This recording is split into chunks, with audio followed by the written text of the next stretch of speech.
Okay, so here is drawing 20. I've already gotten it started, and I've been using the table to create the spokes of my curve. Okay, so this table gives me the distance is the bottom value, the angle is the top value, and I've put everything in there. The one thing I do want to point out on the drawing is when I'm looking at it, 15-90 means that every angle between 15 and 90 degrees is going to have the same distance of 1.5. So what I did on this drawing is I drew the 15-degree angle and the 90-degree angle.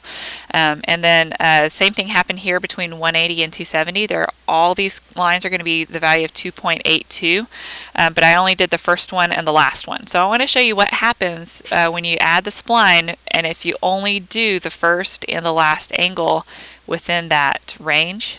So I'm going to go ahead and click the endpoints to add my spline curve. Okay, I'm going to have to zoom out.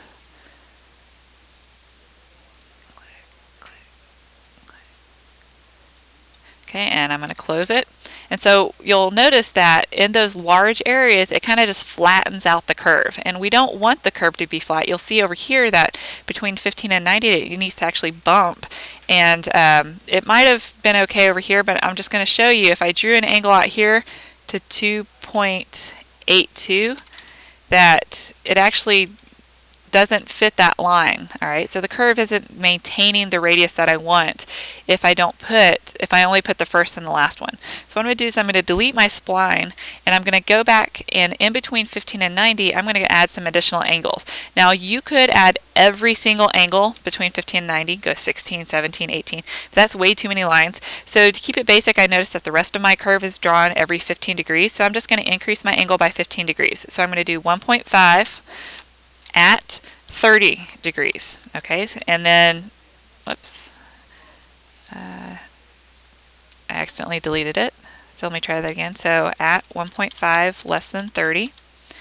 And then I'm going to do the same thing for at 1.5 less than 45. So I'm going to keep adding 15 degrees to my angle until I get back to the 90 degrees.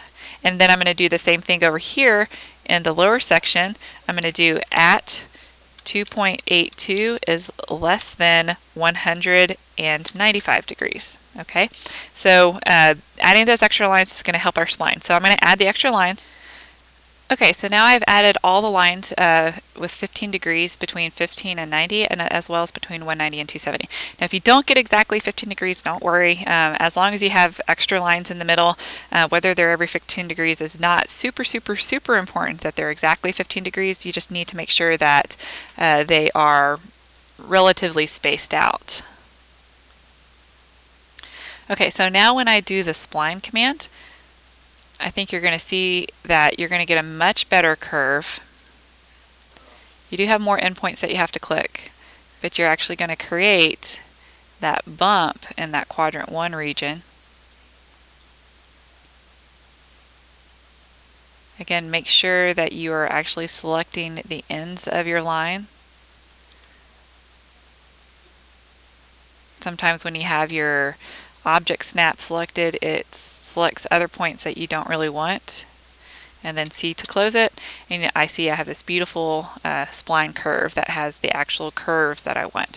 Now in this drawing you do need to go back and delete all of these extra spokes in here because they're not part of the final drawing, and so they need to be removed.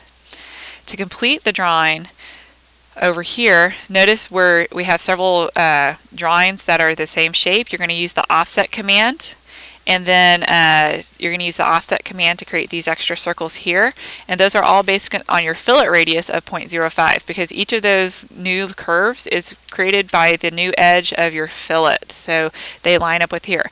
You're going to use also perspective lines to help you create your right side drawing so that everything lines up perfectly. So when you use a perspective line, okay, make sure that you snap to the highest point of your curve. You're probably going to have to zoom in a little bit to snap to that highest point.